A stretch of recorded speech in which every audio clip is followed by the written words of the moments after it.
Ok, ça enregistre. Bonjour à tous.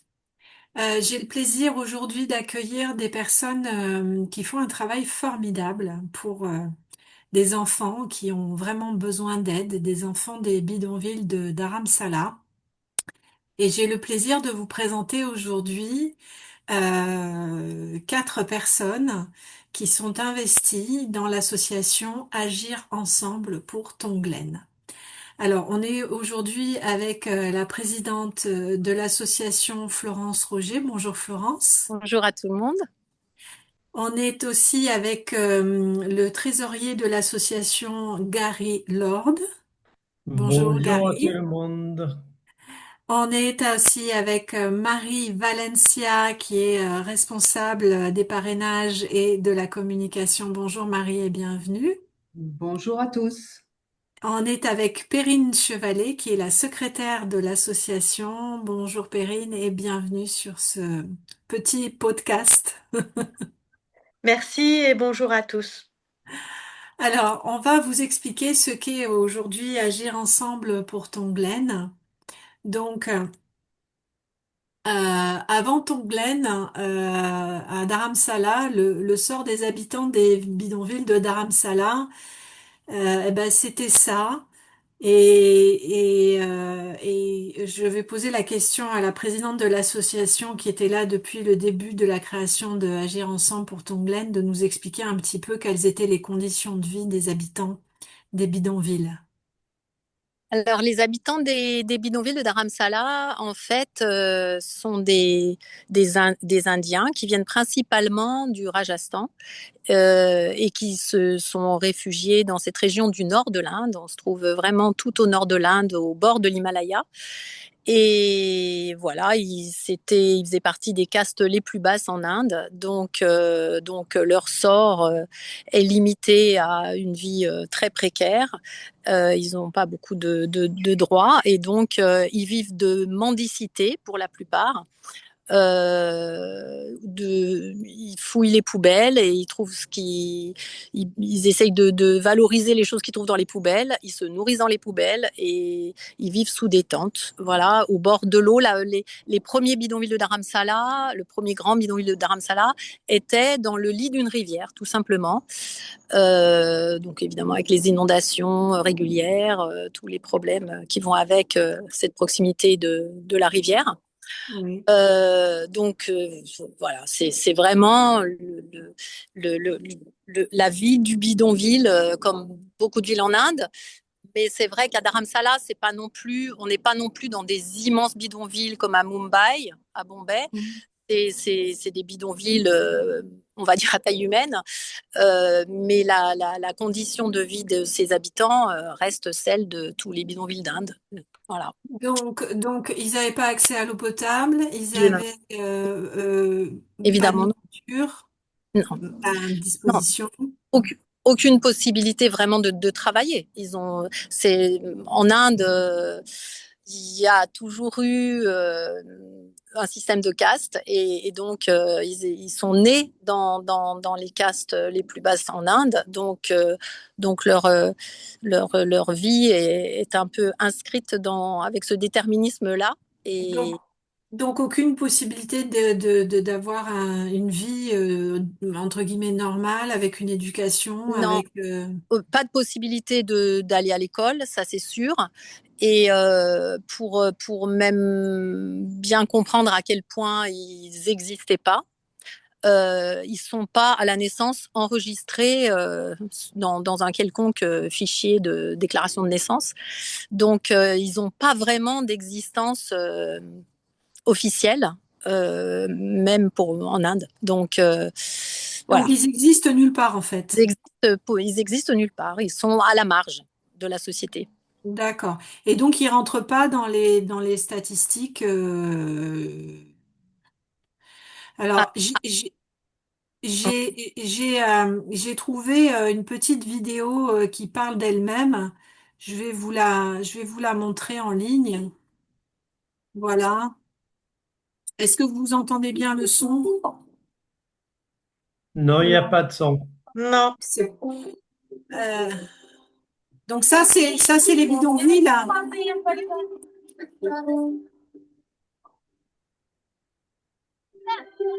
Donc je vois qu'il y a 115 millions d'enfants qui vivent en extrême pauvreté. Oui, c'est clair. C'est-à-dire qu'il faut voir ça avec la population d'Inde qui est 1,4 milliard. Euh, alors, 115 millions, c'est quand même énorme. C'est à peu près 10% de la population. C'est énorme, hein? Oui. Donc ça, qu'est-ce que c'est? Les images qu'on voit là. Alors là, on voit les images de ce que Jamyang a créé, de ce que Tonglen a apporté à cette communauté, à Dharamsala, dans ces images. On voit d'où on part et ce qu'on a pu, comment les choses ont pu évoluer, ce que ces enfants sont devenus. Là, on les voit à l'école. Ils sont en train de, ils sont à l'école, ils sont habillés, ils sont nourris, ils sont propres et c'est tout le travail de Jamyang, mais c'est un travail sur des années et c'est un travail de titan. C'est incroyable ce qu'il a réalisé en partant de ce point de départ qui est le bidonville, le grand bidonville de Dharamsala. Et ouais. Et je voudrais ajouter une chose qui est clé dans tout ça, c'est tout ce qu'il a accompli là, tout ce qu'il a fait, c'est grâce à la donne de l'argent des gens qui sont adhérés et qui sont des parents pour ces enfants. Mm. D'accord, Mm. d'accord. Donc, je vais remettre la présentation. On va donc juste une chose. J'ai lu qu'il y avait quand même des faits qui étaient importants aussi. C'est que l'âge médian de la mortalité dans ces bidonvilles était de l'âge de 45 ans, Bien sûr. avec une mortalité infantile très importante faute de soins et Bien, de nourriture saine. Et effectivement, bien sûr. Pardon, excuse-moi. comme tu disais, non, il n'y a pas de souci, comme tu disais, il n'y avait pas de papier d'identité. Ouais. Et alors, vous avez parlé de ce monsieur qui s'appelle Jam Yang, qui, je crois, est un moine bouddhiste Oui, et qui s'est dressé contre cette injustice et il a eu une vision pour sauver des vies, en fait, et sortir les gens de ce cycle de pauvreté. en fait, c'est en 2 mots, l'histoire de Jamyang, elle est à la fois simple et incroyable.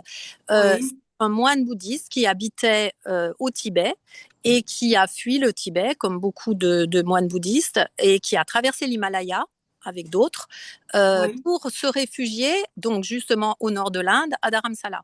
Donc voilà, il est parti du Tibet, il a traversé l'Himalaya, il est arrivé à Dharamsala.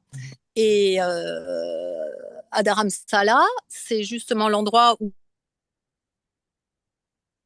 où est ah, on a une une petite coupure de communauté, son. une très grande communauté. Ouais, il y a un coupeur de son, Donc, C'est pas mais grave. je sais pas, je disais que donc à on m'entend plus, c'est ça?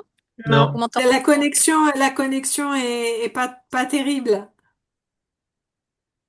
Peut-être que l'un de vous, Perrine ou Marie ou Gary, peut prendre le relais le temps que Florence ait une connexion meilleure. Ouais. Oui, en fait, Jamyang, au départ, a vu un enfant dans la rue, deux, trois, il s'est dit, c'est pas possible, ces enfants qui mendient et qui sont dans la rue, je peux pas les laisser comme ça. Et c'est comme ça qu'il a commencé à en prendre un, deux et pouvoir leur donner à manger. Et il s'est dit que bon, ces enfants-là, ils peuvent pas rester dans la rue et a tout fait et a créé ce pensionnat au fur et à mesure et a créé ces bâtiments et a été dans les bidonvilles et il prend à chaque fois un membre de la fratrie. Donc en fait l'intérêt c'est que cet enfant va venir au pensionnat, va avoir une éducation, il va avoir une scolarité, il va avoir on va lui apprendre les valeurs. Et l'intérêt, c'est que quand il retourne dans le bidonville pour être avec ses frères et ses parents, et c'est de aussi leur inculquer les valeurs qu'on lui a transmises au pensionnat. Donc, Tonglen, ça a été créé en 2004, c'est ça? Oui, en 2004. Est-ce que vous m'entendez? Est-ce que du coup maintenant vous Et m'entendez ça mieux coupe. ou non, c'est pas Ah, super. Ah, non, tout le temps. Ouais. Alors je là, vais là, bouger. ça va. Là, ça va. Ça va. Création donc, de Tonglen en Je vais, 2004. je reste au pied d'un olivier, ça marche mieux. Très bien. Merci, Olivier. Donc en fait, en 2004, effectivement, il est touché par la situation De ses enfants. de Ah, ses enfants Non, non. et L'Olivier n'est pas très il accepte efficace. pas en fait la fatalité. Non. Il faut bouger Oh oui, mais encore. ce que je voulais dire, c'est vous m'entendez là? Est-ce que vous m'entendez? Là, L'olivier ne oui. fonctionne plus. Oui, il accepte pas la fatalité du destin de ses enfants. Il accepte pas. Donc il veut changer leur vie. Donc, il s'est mis en action. Il Il s'est s'est mis mis en en action, action. exactement. Et du coup, il a commencé très petit. Donc effectivement, au tout début, il a loué une maison à Dharamsala pour pouvoir loger les premiers enfants qu'il a essayé de scolariser dans une première école à Dharamsala. Donc, Oui. c'était vraiment le tout début. Et et il y a une chose qu'il a fait, par exemple, qui est absolument géniale, c'est que à chaque fois qu'il prenait un enfant pour l'amener à l'école, si c'était un garçon, eh ben, la fois suivante, il allait proposer aux parents de prendre une fille. Donc, à chaque fois, dès le départ, il, a, a, il prenait un nombre égal de filles et de garçons pour Super. les scolariser, tout le temps, dès le début. Moi, la première fois que je suis allée à Dharamsala le rencontrer sur place, il y avait 10 filles, 10 garçons dans cette maison. Ouais. Ça, c'était en quelle année? Alors, 10 filles, 10 garçons, quand j'y suis allée, c'était en 2010. D'accord. En 2010. Et ils étaient dans une petite maison. C'était pas du tout le pensionnat, le beau pensionnat qu'on voit sur les vidéos, hein, pas encore, loin de là. Non. C'était une petite maison. Enfin, il avait même loué deux petites maisons, une maison pour les filles, une maison pour les garçons. Les 10 filles dans une maison, les 10 garçons dans une autre, avec une femme qui s'occupait d'eux côté garçon, une femme qui s'occupait d'eux côté filles. C'était pour leur permettre, quand ils allaient à l'école et qu'ils rentraient le soir, de faire leurs devoirs, d'être accompagnés et de pouvoir travailler dans de bonnes conditions en fait. Mais évidemment, c'est depuis le départ et depuis toujours, c'est des enfants qui sont absolument pas coupés de leurs parents. Ils sont aidés dans des structures extérieures pour leur donner toutes les conditions de réussir, mais ils ont un lien permanent avec leur famille, leurs parents, le bidonville. D'accord. D'accord. Super. Super. Et alors, il a quelqu'un qui le seconde dans son activité parce qu'effectivement, avec le temps, il n'a pas pu le faire tout Oui. seul. Il a Donc, beaucoup de personnes autour de lui, mais effectivement, là, je crois que tu veux nous faire parler de Navita, qui était là, justement. Elle s'occupait des filles, Navita. Et depuis le départ. depuis le départ. Depuis le départ. Ouais, elle est là D'accord. depuis le départ, elle. Elle a dédié sa vie aux enfants de Dharamsala autant que Jamyang, vraiment. Mm.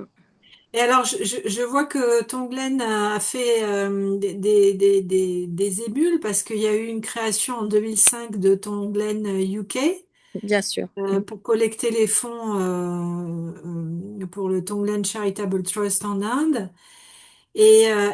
Ensuite, il y a eu la création de Agir ensemble pour Tonglen en France. Alors, comment ça s'est créé? Alors, en fait, effectivement, les premières, Jamyang, dès qu'il croisait des personnes, j'allais dire occidentaux ou pas, peu importe, hein, dès qu'il croisait des personnes, Des touristes? il parlait de sa cause, des touristes. Il parlait de sa cause. Il ne pouvait pas s'en empêcher. De toute façon, c'était sa vie. Donc, il a dédié sa vie. Donc, il parlait de sa cause à qui voulait l'entendre. Donc, les premiers qui ont été touchés par cette histoire, ce sont en effet des Britanniques, des Anglo-Saxons. Et donc, c'est pour ça que la première aide extérieure à Tonglen, c'est Tonglen India qui a été créée par Jamyang d'abord. Hein. Tonglen, la première structure, c'est la structure en Inde, Tonglen India. Et les premières personnes en dehors d'Inde qui ont voulu l'aider, c'est des Anglais, des Anglo-Saxons. Donc c'est Tonglen UK qui a été créé en 2004. Okay. Mais très vite, il y a eu quelques Français qui ont été aussi touchés, qui l'ont rencontré là-bas, sur place, et qui ont été touchés, qui ont voulu l'aider. C'est pour ça qu'il y a déjà eu, avant Agir ensemble pour Tonglen, mais peu importe, une première structure française qui a cherché justement le truc le plus simple, hein, c'est chercher des parrains, des parrains français pour parrainer des enfants et donc financer une partie de la vie, de la scolarité de ces enfants-là. Donc, il y a eu des parrains français, en effet, depuis, moi, j'ai rencontré Jamyang en 2006, donc on peut dire depuis 2006. D'accord. Il y a eu des premiers parrains en France. Voilà. Et donc, vous avez choisi de créer une association française pour être le relais de Tonglen Charitable Trust. Voilà. Parce que, voilà, celui qui fait tout sur place, c'est lui. Hein. Là, vraiment, c'est lui qui fait tout. Nous, on est là pour aider, on fait ce qu'on peut, mais effectivement, à distance, le plus important, c'est de l'aider financièrement, de trouver des personnes qui sont touchées par cette cause et qui peuvent apporter leur petite pierre à l'édifice. D'accord. Chacun apporte ce qu'il peut. Et je vois qu'il y a une personnalité éminente du monde du bouddhisme qui soutient Tonglen. En fait, alors, le Dalai Lama, c'est un peu naturel parce que Jamyang, en tant que moine bouddhiste, quand justement il est arrivé avec d'autres moines bouddhistes à Dharamsala, il a été en lien dès le départ avec le Dalai Lama. C'est évidemment, Oui. il a une proximité, Jamyang a une proximité avec le Dalai Lama. Donc quand il a développé cette cause-là, Jamyang, effectivement, forcément, naturellement, il en a parlé au Dalai Lama. Donc le Dalai Lama connaît Tonglen et a soutenu Tonglen et soutient toujours Tonglen de la manière, lui aussi, il fait ce qu'il peut faire. Voilà. Alors voyons ensemble quels sont sur quoi est fondé Tonglen, parce que on va voir en détail un petit peu ce qu'ils font. Donc, vous m'avez gentiment expliqué qu'il y avait 5 piliers sur 5 piliers dans l'idée, en fait, cinq concepts. Euh, Nelson Mandela disait que l'éducation est l'arme la plus puissante qu'on puisse utiliser pour changer le monde. J'aime beaucoup cette citation. Et donc, le premier pilier, c'est l'éducation. Oui, peut-être, Perrine, tu vas peut-être parler de la partie éducation. Non, vas-y toi. Pour faire tourner la parole. Je parlerai d'autre chose, mais... Pour faire tourner la parole. Alors, Florence, juste pour t'aider un peu, je vais peut-être toucher quelques mots. C'est vrai qu'au début, Jamyang, son première vue sur le problème, c'était vraiment de sauver les vies des enfants. Et c'est pour cela qu'il a donné sa nourriture, etc. aux enfants pour qu'ils puissent avoir quelque chose à manger.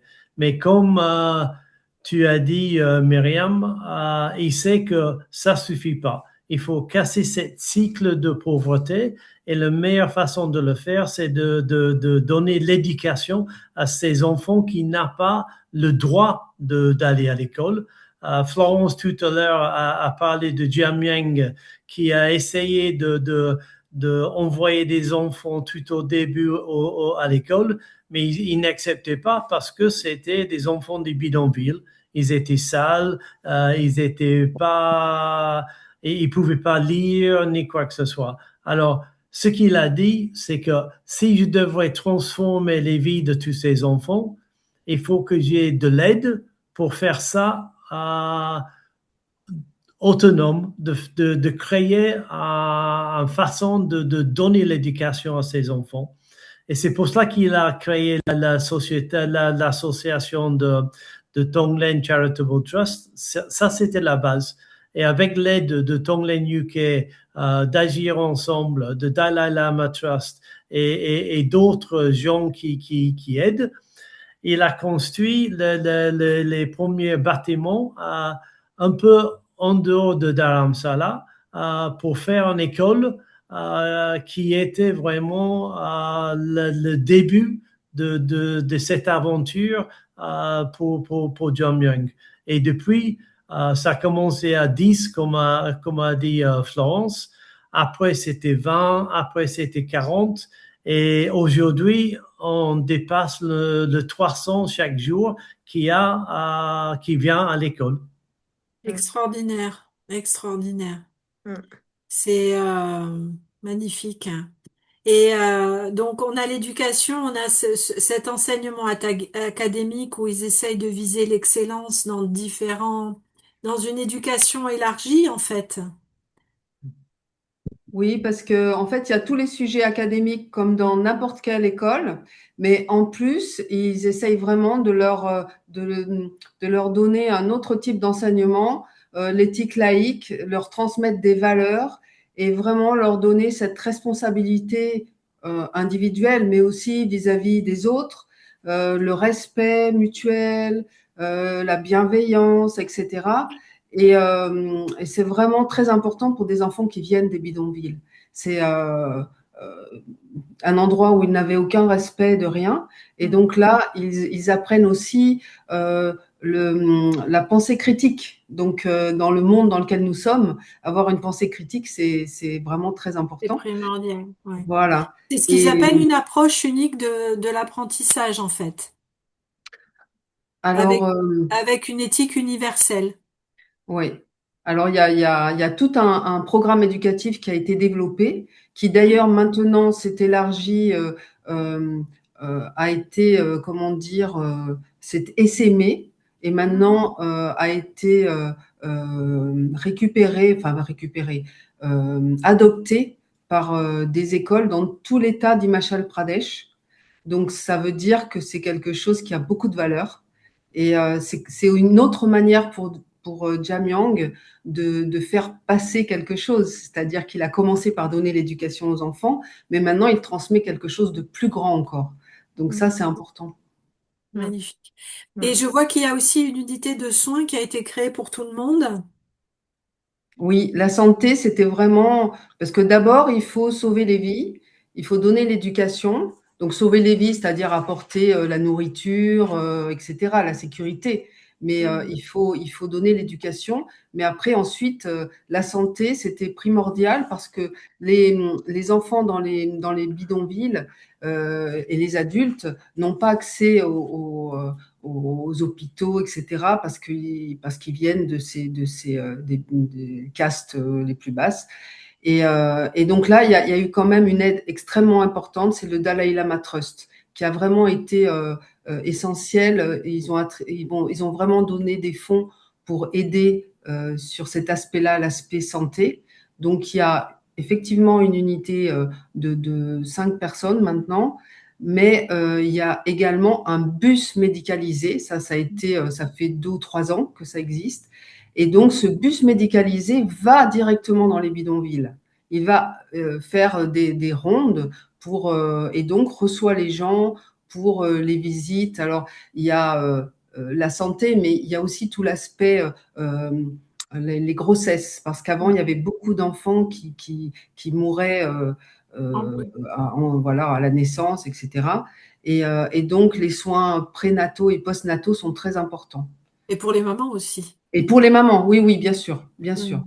Il y a tout Oui. ça et même tout le côté planning familial, en fait. Parce qu'avant, les familles avaient 7 à 8 enfants et maintenant, petit à petit, les familles sont de 2, 3 enfants. Donc, ça marche. Oui, Il y a vraiment une évolution. ils ont appris comment ça fonctionnait. Voilà. Et ils essayent aussi de faire de la prévention justement pour Ouais. éviter euh, des problèmes supplémentaires et de les initier, quoi, et de les... Bien Voilà. sûr, bien sûr, bien sûr. Et sur les naissances, justement, Jamyang, en donnant autant de chance aux garçons qu'aux filles, l'air de rien, sans faire de grands discours, hein, il passe le message aux familles. Fille vaut autant qu'un garçon, parce que la tradition dans ces communautés, c'était justement de ne pas compter les filles quand on a des filles et de toujours faire des nouveaux enfants, parce que c'est les garçons qui, les filles, ça coûte, ça rapporte rien. Les garçons, ça a une valeur. Donc du coup, ils faisaient d'autant plus d'enfants que ils comptaient pas les filles, ou s'ils avaient des filles, ils continuaient à faire des enfants pour avoir des garçons. Donc, en montrant, en prouvant qu'une fille vaut autant qu'un garçon, et qui donne que lui, Jamyang, il donne sa chance autant aux filles qu'aux garçons, et que justement à l'école, les filles réussissent aussi bien que les garçons, ça petit à petit, ça montre, ça fait évoluer les mentalités. Et ça prouve aux familles que bah, elles n'ont pas besoin, si elles ont eu 2 filles et un garçon, bah, elles n'ont pas besoin elles peuvent s'arrêter là. Les 2 filles comptent autant. Voilà. Oui, oui, c'est super.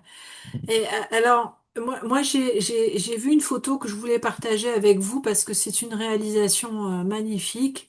On Mhm. voit là en photo l'orphelinat avec les contreforts de C'est l'Himalaya. pas un orphelinat. Pardon, le pensionnat. Pardon. Ben voilà, voilà. C'est pas un orphelinat, c'est un pensionnat. Non, ils ont des Absolument. parents. Non, les parents sont dans les bidonvilles. Oui, oui, oui, oui. Non, mais c'est bien parce que, vous voyez, je suis Madame Tout le Monde, donc c'est bien de le rappeler que que Mais c'est c'est un euh, pensionnat. de penser que les enfants des bidonvilles, eh ben, on va les aider en les sortant complètement de leur milieu, et Ouais. en les mettant dans un autre milieu. Et en fait, pas du tout. C'est l'inverse de ce que fait Jamyang. Il aide toute la communauté. Il aide pas que les enfants. Il aide la communauté dans son ensemble. Juste, les enfants, c'est l'avenir, et c'est le meilleur moyen de faire évoluer les choses le plus vite possible que d'éduquer les plus jeunes. Mais en fait, c'est toute une communauté qui l'aide. Donc évidemment, il n'y a pas de séparation entre les enfants et les parents. Donc ces Et ce qui 300 enfants vont dans cette école-là qu'on voit qui est magnifique ou c'est juste C'est le le pensionnat, pensionnat? c'est le pensionnat, cette partie-là. D'accord, d'accord. La partie qu'on voit, c'est actuellement les dortoirs pour les filles, Ah. parce que D'accord. c'est plus grande. On ne voit pas l'autre partie, mais les garçons sont à droite. On ne voit pas, mais ça, c'est le pensionnat pour les filles. Et c'est en fait les 2 premiers bâtiments qui ont été construits. Alors, pas ceux dont je parlais en 2010, hein, ceux qui ont été construits à partir de 2011. Il y a eu les fondations en 2011. Et c'est les tout premiers, c'est les tout premiers bâtiments qui ont été construits sur ce terrain que Jamyang a pu avoir Donc, grâce à donc, justement les dons. donc, Et c'est les 2 premiers bâtiments, même plus. donc les dons arrivent à destination. La preuve. Alors Ah ça, oui. c'est Tout à Ah fait. oui. ça, c'est Et un des autant grands. comme on dit, je suis le trésorier, il y a une chose qui est très importante, c'est que non seulement que les dons arrivent sur place et c'est bien géré parce que c'est un moine bouddhiste qui gère tout ça, mais c'est clair que chaque centime qui est donné va en Inde. Il n'y a aucune frais de fonctionnement dans notre association. Et c'est vraiment, chaque centime va là-bas. Et chaque centime est utilisé pour le bien des enfants et de leur famille. Ouais. Et juste une précision, on a toujours été transparent avec tous les membres de l'association, les Ouais. adhérents, les parrains, marraines, de ce que l'on envoie en Inde. Et tout ce qu'on réalise aussi comme événement pour avoir plus de dons et les aider sur des projets particuliers, ils sont tous au courant de ce qui se passe et de ce qui est envoyé directement là-bas. Ouais. Ok, super, super, bravo. Ouais.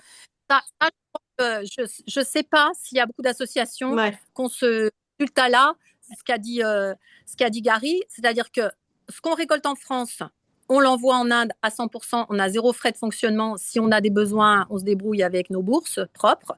Mais tout est envoyé en Inde. Ça, déjà, côté français, il y a rien. Et en Inde, ça arrive, et c'est Jamyang, un moine bouddhiste, qui est au sommet de l'association en Inde.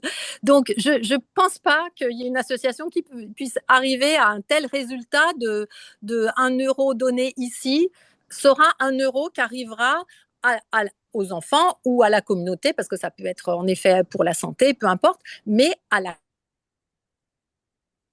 cause pour laquelle il a été donné au départ, cet euro. Ça, c'est incroyable, hein, incroyable. Eh ben, c'est un super, super point, effectivement. On va voir un petit peu quels sont les cas quelques cas d'enfants qui ont pu transformer leur vie parce que j'aime bien voir on dit le avant-après, mais c'est des transformations de vie exceptionnelles. Donc on voit cette petite fille Artie qui a 9 ans et qui vient d'intégrer Tonglen grâce au parrainage. Et on voit le sourire de cet enfant qui vaut 1000 mots. On voit aussi alors une jeune femme exceptionnelle, Pinky. Qui veut raconter l'histoire de Pinky? Perrine. Perrine, tu veux pas, toi, tu connais Pinky, on connaît Pinky toutes les deux depuis qu'elle est toute petite. Oui, ben Pink. Tu vas raconter, Perrine? Non, c'est toi qui la connais plus. Moi, je serais plus sur. Ok. Moi, j'ai parrainé plus des garçons, donc j'étais plus proche. Mais Ouais. bon, Pinky, toi, tu la connais. Ouais. Moi, je peux parler de Mukesh après, par exemple. Pinky, je l'ai connue en 2010, donc elle était vraiment toute jeune. Et voilà, c'était ça. Il y a les enfants réussissent selon leur capacité évidemment à l'école, mais ils réussissent tous brillamment. Faut quand même le dire. Ils ont tous des résultats qui sont incroyables par rapport à effectivement d'où ils viennent, le point de départ. Donc Pinky, ça fait partie vraiment de ces 20 premiers enfants, donc des 10 premières filles. Hein, elle fait partie des 10 premières filles et elle a vraiment réussi brillamment à l'école dès le départ. Elle avait vraiment du potentiel. Et quand donc dans les dernières années, l'année 11 et 12 qui sont la première et la terminale pour nous, elle a exprimé le souhait de faire des études de médecine. Et en fait, les études de médecine, Jamyang avait déjà eu l'expérience avec une autre jeune fille qui s'appelle Nisha. C'est très difficile de rentrer dans le système indien d'études de médecine. Hein, c'est un peu compliqué, on ne va pas rentrer dans ce sujet. Donc, du coup, là, Jamyang s'est dit, il faut que je trouve un autre moyen, mais par tous les moyens, il trouve des solutions, Jamyang. Hein, donc, il s'est creusé la tête et comment faire pour que Pinky puisse avoir les études qu'elle mérite et qui sont à son niveau, c'est-à-dire des études de médecine. Et en fait, il l'a envoyée en Chine. En Chine, elle ne parlait pas un mot de chinois, évidemment, mais c'était la manière la plus facile, accessible pour une Indienne à la base de cette caste d'accéder à des études de médecine. Donc, elle a débarqué toute seule, mais voilà, il faut imaginer ce qui a pu se passer dans sa tête, et alors voilà, 18 ans avant, elle naissait dans un bidonville. Elle était promise à juste fouiller des poubelles. Et 18 ans plus tard, elle part faire des études de médecine en Chine. Donc, en Et parlant elle pas un mot de apprend le chinois. chinois. Et donc voilà, on en a parlé après. Effectivement, c'était quand même en effet difficile au départ, mais comme elle est brillante et elle a toutes les intelligences, elle a appris le chinois en quelques mois et elle a suivi ses études. Elle s'est adaptée à tout, tout était nouveau pour elle. Et là, on la voit sur la photo de droite, diplômée. Elle a été au bout de ses études. Elle est médecin. Elle est médecin. et elle est revenue donc du coup en Inde, évidemment, à Dharamsala, avec ce diplôme incroyable. Et elle exerce à Dharamsala ou pas encore? Alors, pour le moment, elle n'exerce pas encore parce qu'elle est justement en train de repasser quelque chose, une correspondance pour que vraiment elle puisse exercer, qu'elle n'ait pas de limite par rapport à son diplôme qui vient d'un autre pays que l'Inde. Mais elle va exercer, elle est vraiment docteur. Elle est Très, vraiment très, docteur. très belle réussite, très belle Ouais, ouais, réussite. ouais. On va parler des autres réussites. Il y a une jeune fille qui s'appelle Sanjana, Oui. tu Alors, connais. Sanjana, oui, alors c'est comme ça qu'on est rentré dans l'association. On a commencé à parrainer Sanjana. Il se trouve que voilà. Et on l'a pas parrainée toute petite. Elle devait avoir 12 ans à peu près. Et maintenant, elle est en troisième année d'études d'infirmière. Donc, ça se passe très bien. Elle est alors au Pendjab pour ses études. Alors, c'est souvent comme ça parce que c'est une question de bourse. Donc, on voit une autre image sur la droite où on voit quatre étudiants. Donc, c'est trois filles qui ont réussi leur examen d'obtention de bourse et Bobby aussi. Alors, lui, pour faire des études d'ingénieur. Et les trois filles, elles font des études d'infirmière au même endroit au Pendjab. Et alors pourquoi? Parce que c'est un petit peu compliqué en Inde pour qu'elles aient la bourse. Il faut que ça soit dans la ville où habitent les parents. Enfin, parce que les parents ils bougent entre Dharamsala et leur ville d'origine qui est là au Pendjab. Et donc comme ça, ils ont réussi à obtenir une bourse, mais après un examen. Donc c'est très méritant. Et les quatre continuent leurs études actuellement et brillamment. Voilà. Donc Moi, ce que je trouve extraordinaire, c'est le sourire ah oui. de ces enfants et de ces jeunes adultes. C'est magnifique. Mm. Exactement. Le bras levé de la réussite. Absolument. Alors, on a aussi enfin, j'ai pris quelques exemples, hein, Mm. mais Karan qui est devenu entrepreneur, Mukesh qui est devenu réceptionniste, Mamta qui est devenue enseignante, Naresh qui a un doctorat en beaux-arts, et Sony et, et Renou. Alors, qui Alors, connaît ces jeunes adultes? alors moi, j'ai parrainé Mukesh quand j'ai commencé. Il avait donc 6 ans. Alors du coup, ça me tient beaucoup à cœur parce que j'ai vraiment vu son évolution. Ce qui est très important aussi de savoir, c'est que nous tous, parrains-marraines, on a la possibilité de vraiment avoir une communication directe avec eux. On peut les appeler, on peut leur envoyer des messages. On est au courant aussi de leur évolution au niveau résultats scolaires. Bon, moi, j'ai eu la chance aussi d'y aller en 2016 et dernièrement aussi pour les 20 ans de Tonglen. Et donc du coup, c'est super parce qu'on voit vraiment l'évolution, des enfants et je suis très fière parce que Mukesh maintenant, il est devenu réceptionniste dans un hôtel, mais un hôtel de luxe à Dharamsala et sachant que pareil, il vient de bidonville et que c'est Jamyang qui, lui a permis aussi de venir et dans ce pensionnat, c'est extraordinaire. Ouais, super, super. Et je voulais aussi parler parce que il y a Sony et Renou donc qui ont été pensionnaires et qui sont aujourd'hui qui font partie du staff C'est ça. Ouais. Alors, de Tonglen. c'est ça. En fait, eux font partie aussi des premiers élèves, des tout premiers élèves. Bon, Seni, lui, est orphelin et Renou n'est pas orpheline, mais tous les deux Pensionnaires, pensionnaires. oui, pensionnaire. Non, non, mais Sonny est vraiment orphelin. Bon, malheureusement pour lui.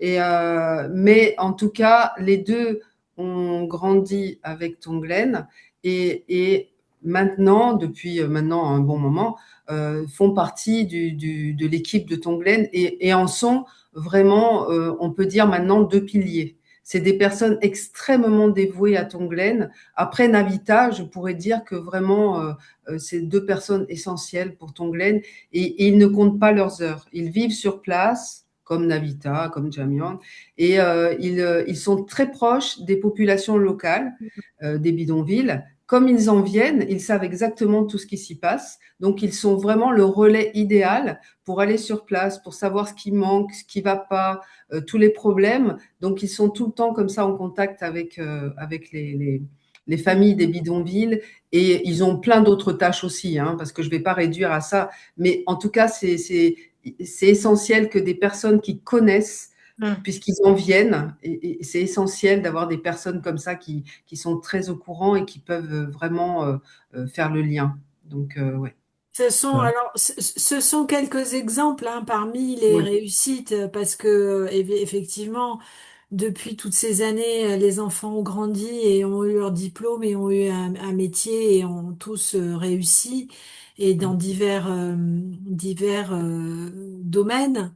Mais le problème, c'est que il y a de nouveaux enfants qui arrivent Mm. et qu'il faut aider les nouveaux qui arrivent, Voilà. donc qui sont toujours plus nombreux et donc bah, il y a le profil, j'ai mis le profil de 3 enfants, mais il y en a il y en a tellement.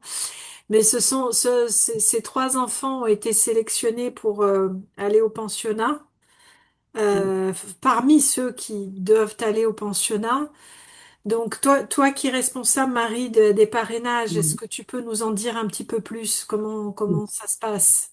Alors, ces trois-là, alors jusqu'à présent, les enfants pensionnaires, on va dire, venaient au début de la proximité de Dharamsala, autour des bidonvilles, autour de Dharamsala. Il se trouve que maintenant, ben, ça s'élargit et il y a de plus en plus d'enfants qui ont besoin d'aide de Tonglen et qui demandent de l'aide. Donc, ces 3 enfants ont 9 ans, les 3, et ils n'ont pas encore été à l'école. Donc, c'est indispensable qu'ils aient de l'aide. Il y en a peut-être beaucoup d'autres, mais en tout cas, ceux-là ont été sélectionnés par Jamyang et effectivement, ils auraient vraiment besoin de trouver des parrains. Ils n'ont Euh, jamais appris quoi que ce soit de scolaire, rien du tout. non, je veux pas dire de bêtises parce que je sais que certains pas du tout. Voilà, mais en tout cas, je pense que ceux-là, non, n'ont pas été à l'école. D'accord. Donc Donc, c'est une grande chance pour eux. Et donc on recherche bien évidemment, donc il y a des petits des garçons, parrains. des petites filles, Mm. hein, qui ont tous une Chacun histoire son histoire. Mm. qui nous touche. Et moi, j'ai été touchée par l'histoire de Priti, donc Mm. je suis devenue une des un des parrains de Priti. Euh, Voilà. Merci voilà. encore. Ben non, mais c'est normal. Mhm. Et les mots Tonglen, parce qu'on parle de Tonglen, mais pour dire d'où viennent ces mots, ça veut dire donner et recevoir. Je suis allée regarder. Et l'idée étant que par la compassion, on partage la souffrance et la douleur des autres tout en donnant simultanément amour et gentillesse. Et donc, euh, le Dalai Lama qui dit, ma religion est très simple, ma religion est la gentillesse. Et je Mm. trouve ça tellement puissant Mm. Mm. Mhm. et presque émouvant dans ce monde qui manque un petit peu de douceur, qui n'est pas très tendre. Et la compassion, la gentillesse, ça reste des valeurs humaines qu'on doit conserver. Alors comment aider? Alors, bah toi Marie qui t'occupe des parrainages, est-ce que tu veux nous expliquer comment ça fonctionne pour les personnes qui Tout nous à écoutent? fait. Alors, bon, déjà, pour aider l'association, il y a, on va dire, 3 manières. Adhérer, tout simplement, à l'association, et de toute façon, tout l'argent qui sera versé en adhésion ira directement à Tonglen et servira à différents types de projets pour aider. Par exemple, je vais en donner un tout simple, l'année dernière, avec l'argent des adhésions, il y a environ 110 matelas qui ont été achetés pour les enfants du pensionnat, sachant qu'un matelas coûtait 20 euros, donc c'est une adhésion simple, on va dire. Donc là, c'est direct, c'est simple. Après, il y a eu d'autres projets en cours, comme aménager l'aire de jeu qui était dans un état pitoyable, et d'autres aménagements pour améliorer les structures du pensionnat. Bien sûr. Donc ça, c'est pour ce qui concerne l'adhésion. Et ensuite, pour le parrainage, eh bien, en fait, pour un enfant, on divise la somme le coût global d'un parrainage qui est de 975 euros. Mais donc, en divisant par 5 parrains, ça revient à 195 euros par an, ce qui Ok, fait, donc ça c'est pour les élèves pensionnaires, hein. voilà, voilà, Donc un élève pensionnaire sont parrainés par cinq parrains ou marraines. voilà. Ok. Alors, on peut aussi avoir, parce que ça c'est courant, deux parrainages sur un enfant ou plus. Oui, Enfin bon, c'est le choix de la personne, hein. d'accord, d'accord. Voilà. Mais c'est pour essayer de rendre ça abordable pour le maximum de personnes. Oui, et C'est puis je voilà, suppose que c'est aussi sur la durée, parce qu'on ne va pas ouais, parrainer pendant une année et s'arrêter c'est ça. au bout d'une année. Donc il faut que ce soit Ouais, accessible à tout le monde.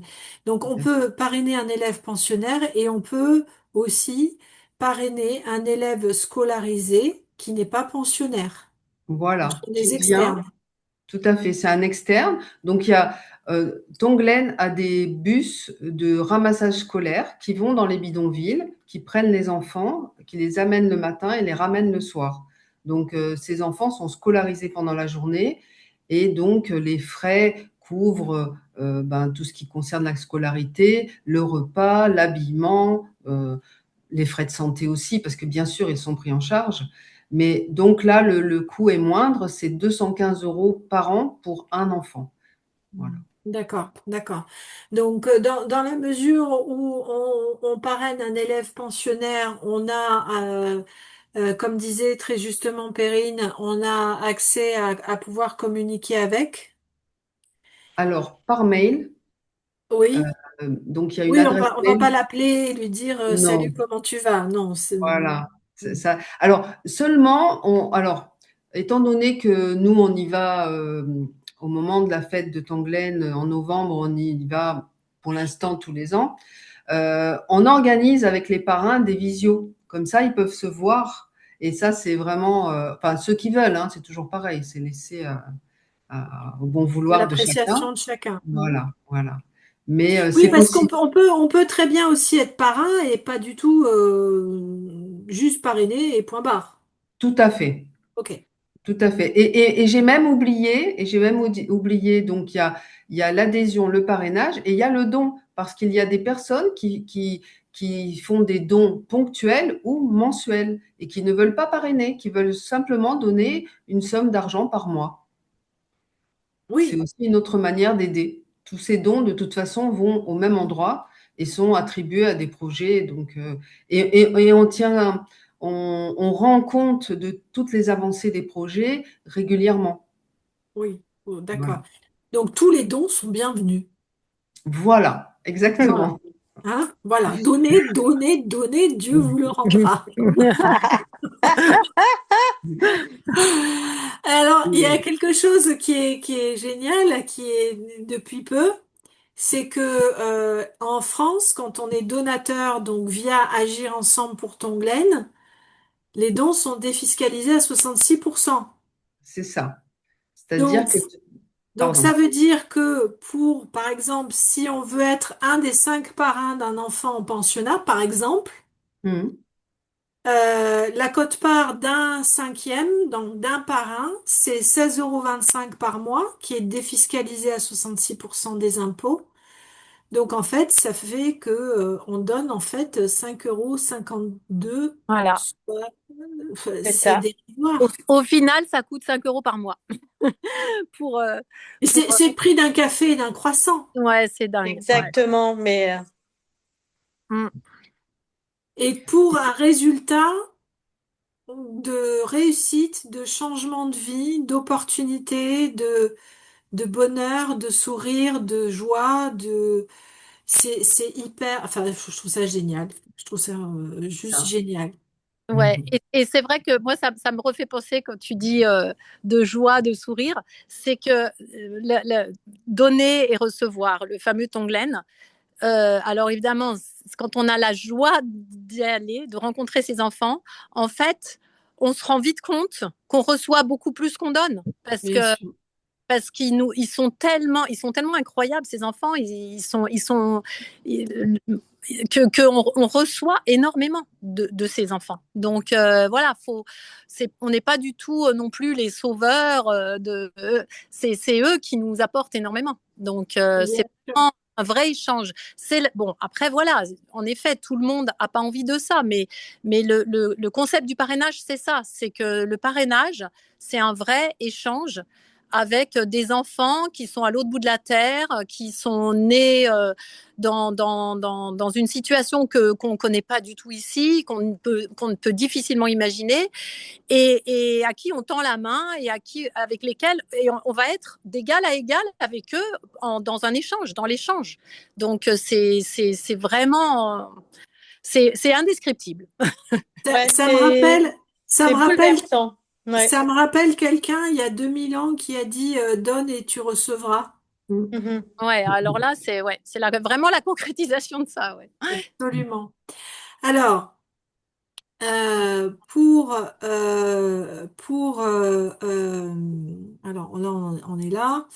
Alors effectivement, 16,25 € ou 5 € ou 50 € ou peu importe les budgets de chacun, euh, donner un petit peu, c'est peut-être un détail pour vous, mais pour eux en fait ça veut dire beaucoup.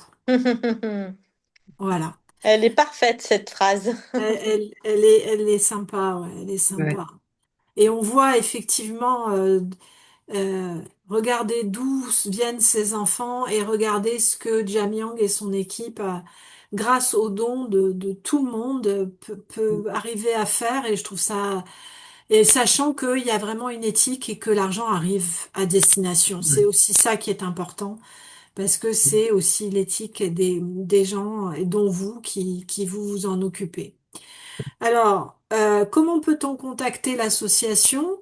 Donc, d'ailleurs, on voit Gary et Marie qui sont sur place là-bas, hein, dans une jolie photo à droite. On voit Perrine, Marie, Gary, Nadine, Florence, les bénévoles et les membres du bureau aussi qui font la promotion de Tonglen. Donc, voilà l'adresse du siège de l'association qui est à Valbonne, le mail.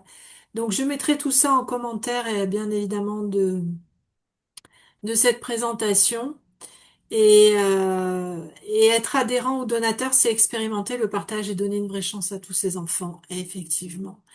Est-ce que vous souhaitez ajouter quelque chose qu'on aurait omis de dire? Ben, que c'est pas que donner. C'est en fait, quand on commence à s'intéresser à Tonglen, c'est vraiment une aventure qui commence. Une aventure humaine, Ouais, une aventure humaine, bien sûr. une belle aventure, dont vous êtes les anges bienfaiteurs. Moi, je dis toujours, quand quelqu'un commence, rentre, devient adhérent ou parrain, je leur dis bienvenue dans la famille Tonglen, parce que je trouve que c'est vraiment comme une famille, vraiment. C'est comme ça qu'on le ressent en tout cas. Bon, c'est magnifique. Et alors, il y a une chose effectivement que j'ai oubliée parce que ça me fait penser à quelque chose. Quand on parraine des enfants comme ça, si on a soi-même des enfants qui sont en âge de comprendre à partir de, je sais pas moi, 7 ans, l'âge de raison, voire un peu plus, est-ce que c'est pas aussi bien pour les parents de montrer à leurs enfants ben, ce qu'on fait, éventuellement pour les parents qui souhaitent devenir Alors, parrains, alors d'impliquer les je te enfants? coupe, je te coupe tout de suite parce que là, je crois que je vais faire intervenir une de mes filles. Ah, mais c'est génial! Parce que moi, franchement, ça a été tout de suite une évidence pour moi quand je suis allée en 2010 toute seule, enfin toute seule, sans mes filles, effectivement, en Inde, parce que je voulais voir à quoi m'en tenir. Je ne savais pas trop où j'allais. Mais tout de suite, ça m'a semblé mais une évidence que quel que soit l'âge de mes filles, il fallait que je les emmène vous rencontrer ces enfants. Et elles ont rencontré ces enfants. C'est génial. Alors peut-être pour les personnes qui peuvent pas, qui veulent juste parrainer, mais peut-être pas, Mais qui peuvent pas se bien sûr, déplacer. Mais dans commence par l'éducation, je pense que l'échange. dans l'éducation des enfants, Bien sûr. montrer qu'il y a d'autres enfants qui n'ont pas eu la chance de naître. Tu sais, Mais c'est bien la chanson de sûr. être né quelque Être part. né quelque part. Mm, C'est ça. ouais. Et je trouve que Ah, mais ça éduque aussi les ça enfants en fait partie de Occident. l'éducation. Ça fait partie de l'éducation que de les ouvrir à d'autres cultures. Et là, c'est le meilleur moyen de le faire de manière concrète. C'est pas dans un livre, c'est concret. Là, je parle de y aller, c'est évidemment l'idéal, d'emmener ses propres enfants là-bas. Mais en simplement communiquant avec, en envoyant des courriers, des mails, parce qu'on peut aussi leur écrire. Ces enfants-là, ils adorent nous faire des cartes avec des dessins magnifiques et en leur envoyant voilà, tout un tas de mots, de photos. On peut communiquer vraiment avec eux. Et les enfants, pour les parents et les marraines français, leurs propres enfants peuvent évidemment totalement communiquer avec les autres enfants, quel que soit l'âge. C'est même pas une question d'âge, même s'ils n'ont pas le même âge que l'enfant qui est parrainé, c'est pas grave. C'est des enfants, ces enfants à Tonglen, ils sont très ouverts justement à tous les âges, c'est-à-dire que les plus grands sont toujours des plus petits.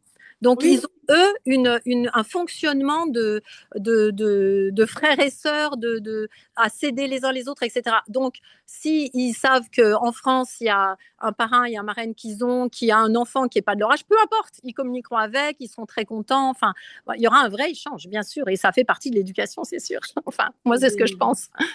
génial, génial. Alors, il me reste à vous remercier et vraiment pour les personnes qui voient cette vidéo, partagez, likez, commentez, contactez Agir Ensemble pour Tonglen. Même si c'est un tout petit parrainage, c'est pas grave, il n'y a pas de petits dons, il n'y a pas de tout don est bienvenu. Et on espère que vous partagerez cette vidéo où on vous a parlé avec le cœur et on vous a partagé. Et en tout cas, moi, j'avais envie de partager avec vous ce qu'ont créé Florence, Marie, Gary, Perrine depuis toutes ces années parce que je trouve que c'est quelque chose de formidable. Faut pas oublier Nadine aussi, qui Et Nadine, n'est pas là, Et absent effectivement, toujours. mais Ouais. et qui Nadine, fait partie intégrante de l'association Nadine. voilà. Et merci Voilà. Myriam. Merci à Ouais, vous, Ouais, merci à un merci vous. grand beaucoup merci. à toi. Merci. Et alors, sur ce, alors on se dit merci et, et, et, Et à bien- Namasté. et à bientôt.